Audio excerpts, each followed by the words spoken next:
Welcome to True Vine Talks with Rachel and Linda.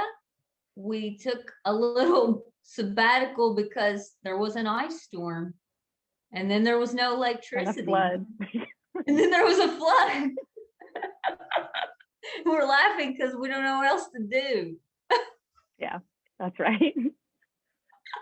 We're using the emotion of laughing to cope with the chronic, constant trauma. We survived.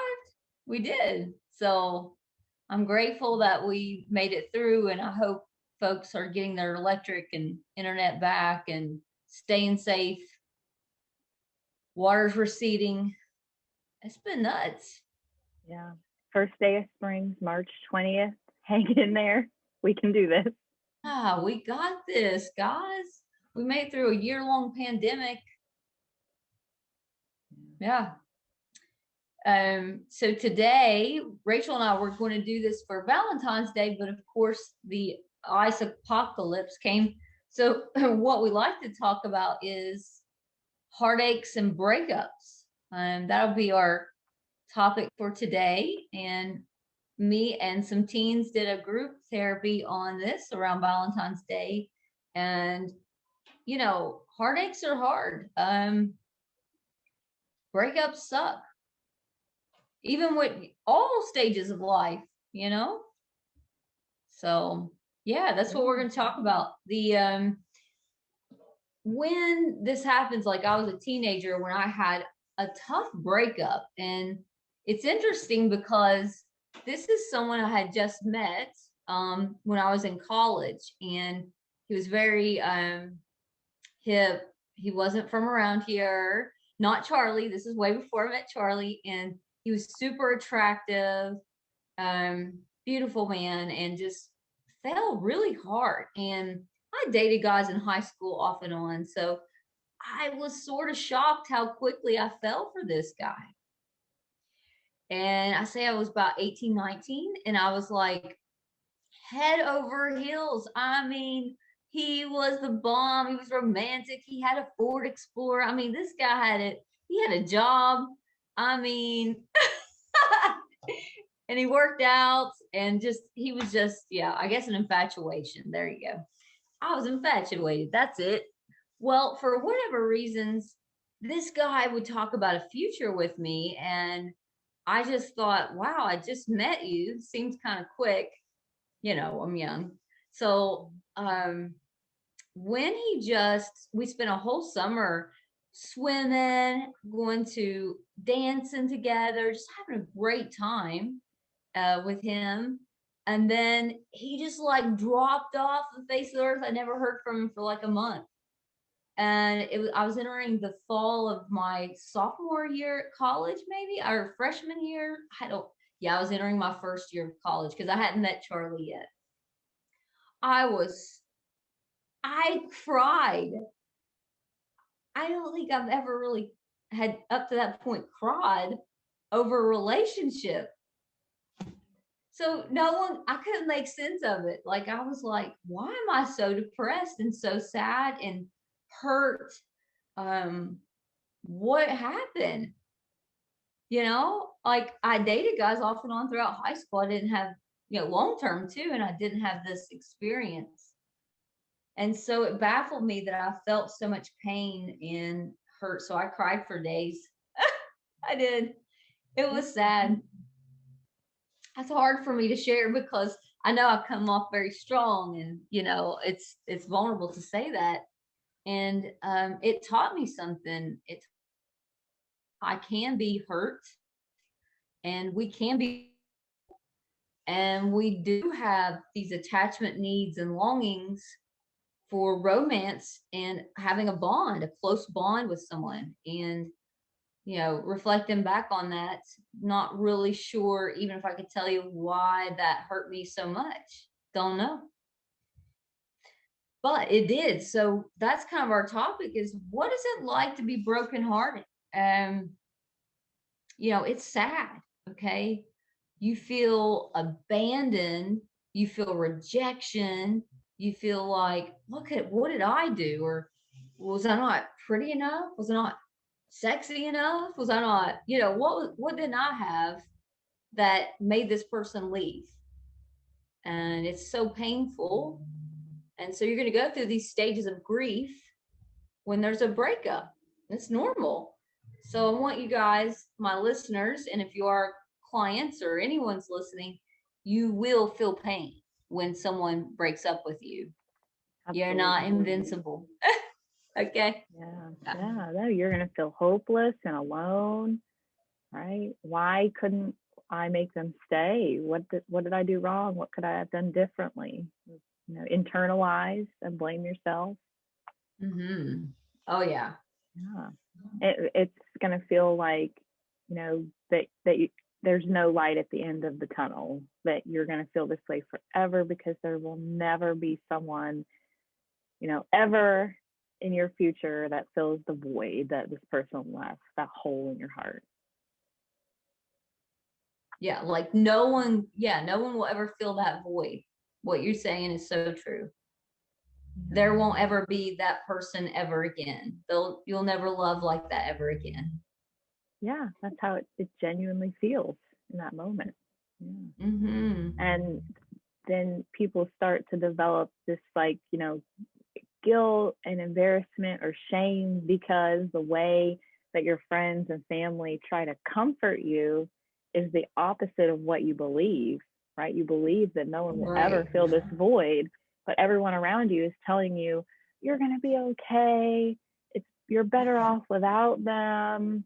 They didn't see what a great partner they had. It's their loss. That is not how you feel. No. At all. Not even close. Move on. Go to the next person. There's plenty of fish in the sea. Stupid analogies. Stupid, whatever that word is. Or saying. That's a stupid saying. Yeah. You're like, but that was the one. Okay, Mom. Okay, the only fish I want, and I can't have it. He's the rib that God made me from his rib when he created us. You start saying stupid stuff like that. Yeah, I did anyways. And so what that's about, the reason that you feel so helpless and hopeless is because, that feeling of rejection that we talked about, right? Your brain perceives that as abandonment, right? I love this person. I cared about them so much. They meant everything to me, and they just left. Mm-hmm. Right? And that is, that danger sensing amygdala, right, in our brain, is triggered by that sense of abandonment, because to the brain that is dangerous, right? Because our first most primal fear as an infant that's not able to take care of themselves is abandonment, right? Being left alone with no one to nurture me, no one to provide food, right? That's your first fear you have as soon as you're born, is abandonment. First fears when you're born is abandonment. Whew. Yeah. And that doesn't just go away, right? Nope. No, you want it to. You want to be self-sufficient, independent, self-reliant, like the American way. And culturally, that's pushed upon us. Brush it off. Rub some dirt on it. Yeah. Get up. Move on. Yeah. Don't be weak. You got to be strong. Right. Yeah. We've got it ingrained in our heads from society, especially in Appalachia, that, if you're feeling sad, that means you're feeling sorry for yourself and you're weak. No, it doesn't. That does not mean that at all. Right. Yeah.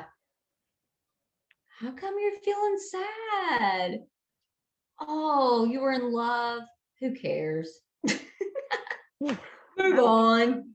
Yeah, just move on.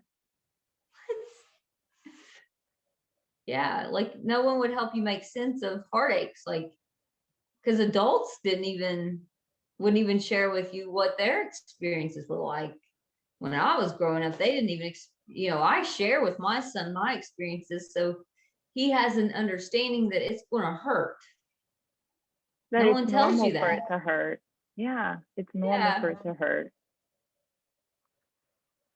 And there's no time limit on, how long that hurt might last. I hear this a lot from people too. Like, well, it's been 6 months. Like, I should be over it by now. Well, your relationship was 5 years. Yeah. 6 months is nothing compared to 5 years. Yeah, or even 20 years. Yeah.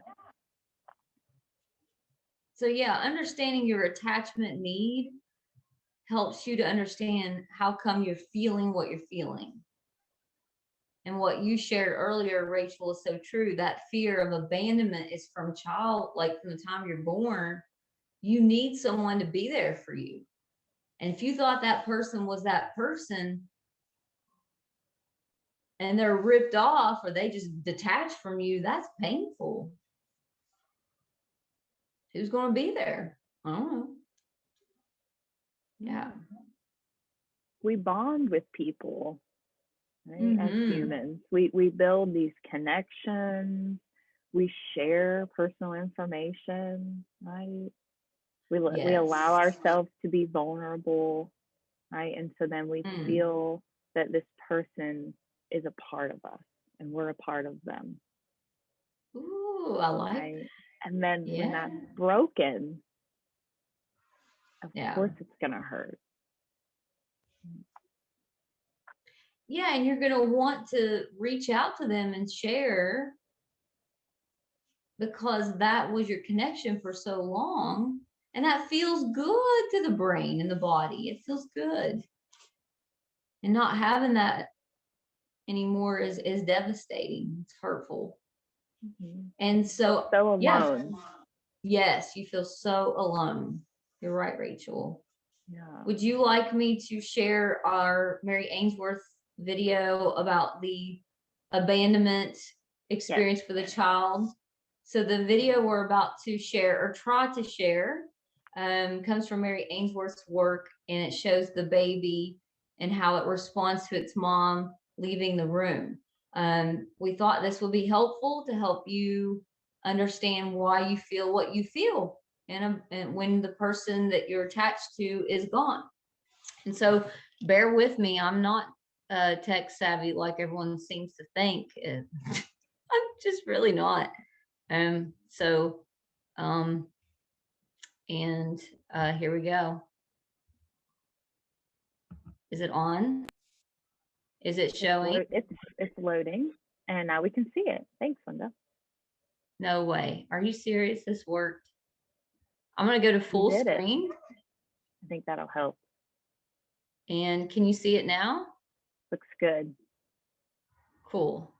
And edit anything if it did show up anything, okay?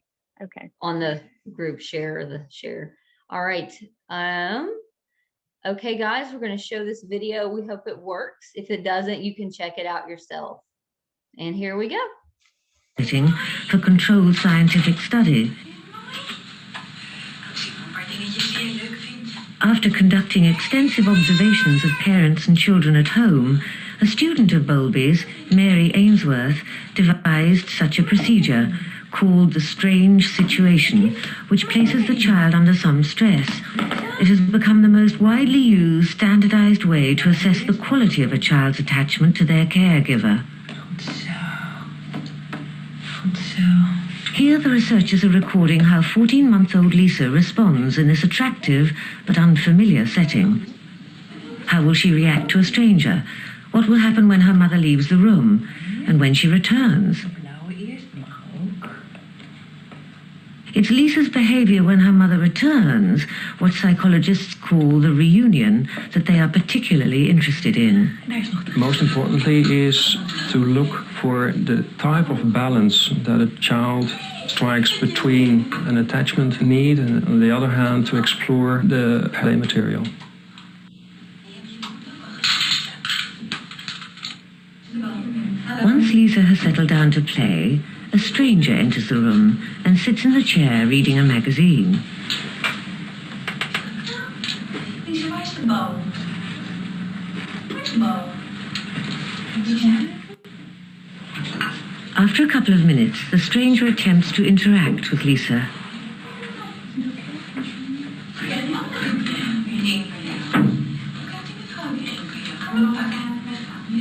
Soon after, Lisbeth gets a cue to leave the room.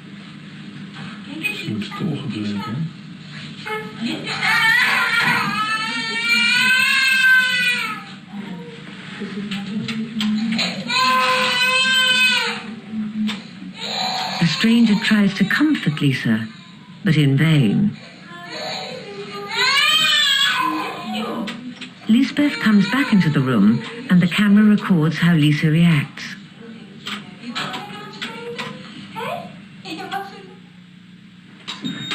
Now the first part of the procedure is over, and Lisbeth settles Lisa down again. The stranger leaves them alone together.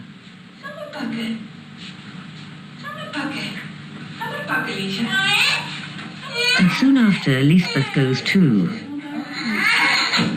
Lisa is on her own. Her distress is plain to see. Once again, the efforts of the stranger to console Lisa are to no avail.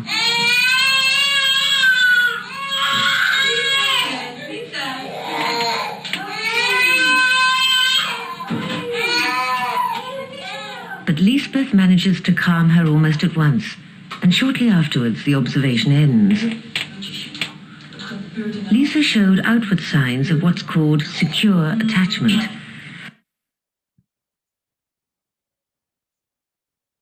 Thank you, guys. I hit stop share. Did that stop share? Yeah, we're good. Thanks.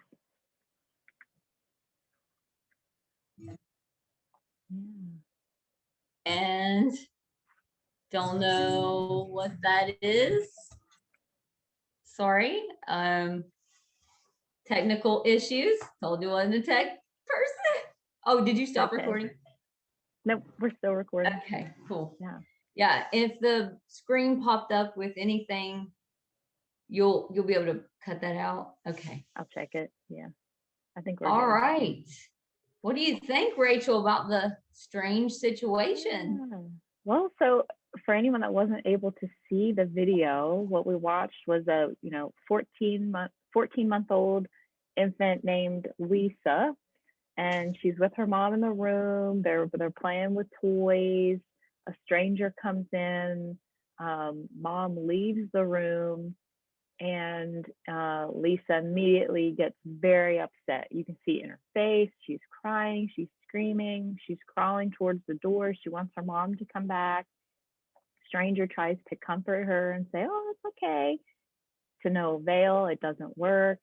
But then, after a couple of seconds, mom re-enters the room. She picks Lisa up and she hugs her and holds her and comforts her. And Lisa is, co-regulated, and she calms down. Right? Mom lets her know, "I'm here. I didn't leave you. Everything's okay. You're safe. I'm going to take care of you." Co-regulate. I like that word. Yeah. So that's a good observation of what it's like to have a secure relationship with a primary other, an attachment bond. So, in Bowlby's work, you have the mom, typically, it could be the dad or a grandparent, be the close, secure attachment bond. And then when you grow up, you find that one person who's to be your mate, whoever that is for you, and that becomes your secure bond. So when that person leaves you, just as you saw the mom leave her child, you're going to protest, you're going to cry, you're going to be upset. Babies are allowed to have sad and hurt. Yeah, and adults are too. We need to normalize that. Right? Yeah. And so what's happening in your body, we've already talked about the amygdala sensing danger right? That's kind of like the alarm center of the brain. It's always scanning for danger. And so when it notices this abandonment, this rejection, right, it immediately goes to work, right, without your permission. Just like you don't have to tell your heart to beat, you don't have to tell your lungs to breathe. The amygdala takes over. It starts to release hormones like adrenaline and cortisol into your body, right, which makes your heart start beating faster. And so, with heartbreak, you might feel that tightness in your chest, right? Your heart's just pounding. You might feel a sensation of your stomach dropping or this emptiness in your gut, right? That's because your heart's beating faster to pump that blood away from your torso area into your arms and legs so that you're prepared for danger. You're prepared to fight for your life or run as fast as you can away from danger and protect yourself. Yeah. So and when you're a little baby. Yeah. That's really scary. Yeah, because I don't know if you remember when you're a baby, but you got to know you could be lunch for a lion. Your body's saying that to you. Yeah. Because you're little. Yeah. Where's my mom? Sad. Yeah. And so, a lot of people describe when they go through a really bad breakup that they also are experiencing these like intrusive memories, right? All these other bad things that they've experienced in their life, they start thinking about them when they're in that painful emotion. And the reason for that is your brain, while it's preparing for fight and flight, it's also kind of like going through your file system, right? All these memories that you have stored. And it's saying, when did I feel this way before? Oh, I felt it, here, and I felt it here. Your brain's looking for help as to how to deal with this situation. How did I handle this before? What did I do?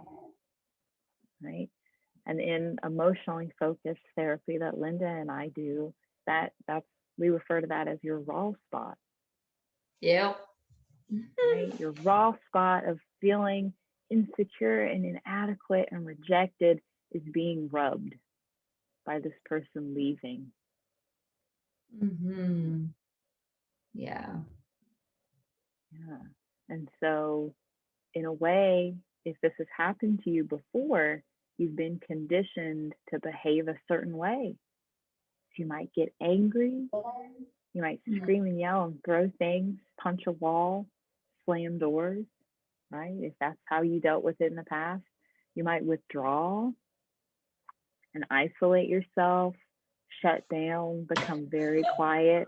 Hide, try to disappear. Or you might, so fighting, they refer to as moving against the person. Withdrawing, they call moving away. And then moving towards is that like people pleasing. You try to do whatever it takes to make things right, to make this person love you again. You get rid of all boundaries, put your own needs aside, and you just do everything possible to get this person back. Yeah, you just touched on something very powerful, Rachel. Thank you for sharing that. Good insight. When working with clients that have that anxious attachment, it comes from the childhood of trying to get your parent to look at you and they're just ignoring you or they're dismissing you, and you will stand on your head to get them to notice. And people will be like, oh, that's attention seeking. No, it's not. That's not attention seeking. I need to know you care about me. Do you care about me?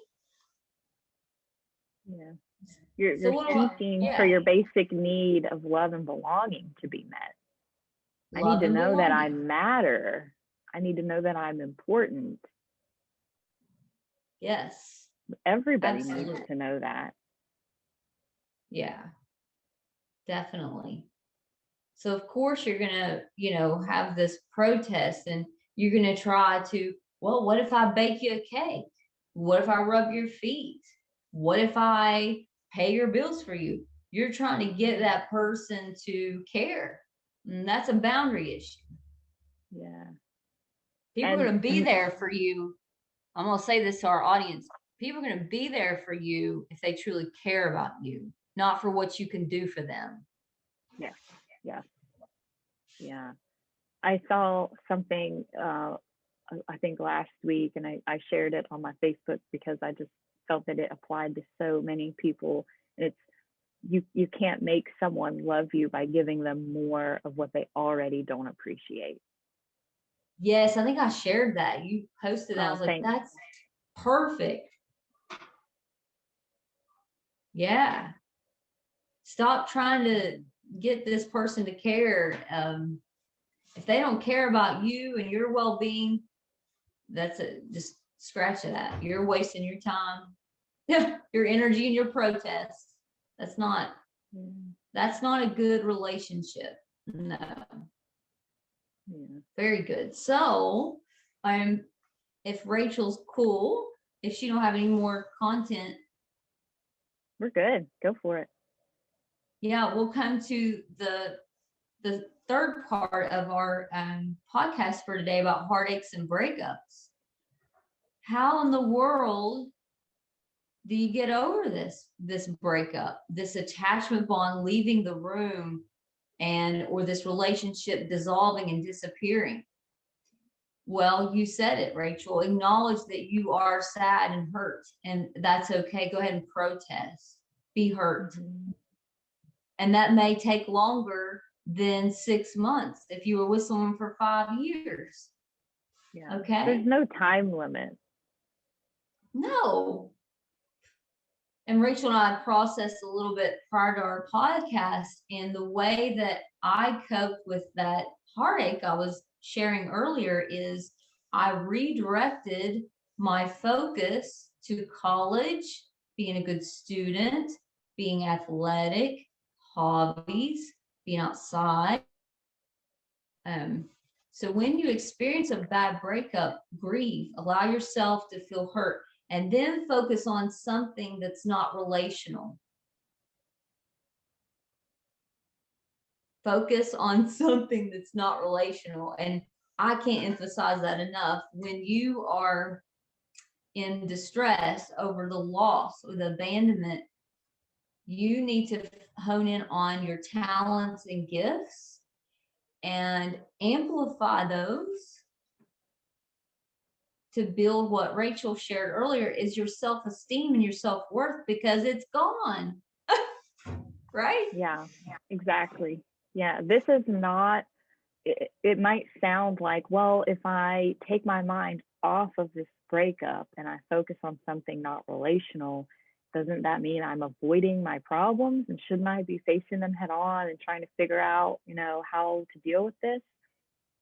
You're doing that. You're figuring out how to deal with it by focusing on something that you're really good at and something that you can achieve success in. Because when you feel successful, you're going to feel more confident, and that's going to increase your self-esteem, like we're saying, right? Because then after a breakup, you feel like a failure. Yeah. Your esteem goes crashing. You feel like you'll never be good enough to keep anyone. Right? Mm-hmm. So you got to build yourself up, focus on what you're good at, get even better at it. Mm-hmm. Yeah, that's such helpful advice, Rachel. And, maybe you need to adopt a new hobby. Start kickboxing, start boxing, join a book club, do an online Zoom group that has your interest. I've been doing a dance class out of Paris. The guys, awesome. He was on America's Got Talent. He is so incredible. I just love him. So I've been doing his Zoom dance class. There's like thousands of people across the world doing it. That's so cool. Yeah, I could never do his dance moves had I not done the practice class. And so do something out of your comfort zone and see what you like. Yeah, see what you're good at doing. And that doesn't take away the hurt of the person leaving. It only just gets your mind and focus on other things, what your talents and gifts are, which will build your self-worth back up over time. And yeah, lean into those people that have been there for you. Is that helpful, Rachel?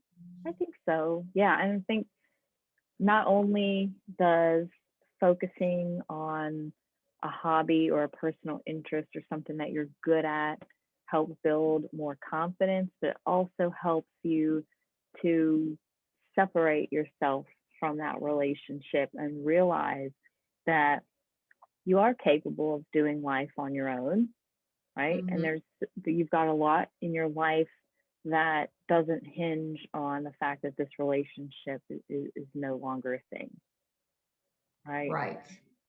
And doing hobbies often leads you to connecting with other people, and so that helps with that sense of feeling really alone. Yeah, definitely.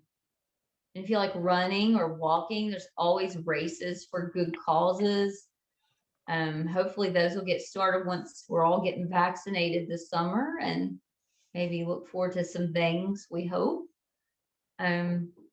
So I think that we have done a great job of sort of processing and sharing heartaches and breakups, how the brain responds. The emotions you will experience are embarrassment, guilt, shame, rejection. And Rachel did a good job of explaining why it feels dangerous to the brain, that feeling of abandonment. And so if you're experiencing a breakup or a heartache, and you need a therapist to talk to, feel free to email us at TrueVine. You can go to our website, www.truevinewv.com. And we try to upload the podcast on there, but they're certainly on iTunes and what are the other, YouTube, and is there any other things they could listen to the podcast? Stitcher, cool. Yeah, we appreciate all of you, and we just want you to know our thoughts and prayers are out there with you, because this has been a tough month for everyone in our state, West Virginia. We've had a difficult run of it. So if you have a need for counseling, give us a holler and we'll try to get you in. Okay. And thank you for joining us for our podcast. Bye. Bye.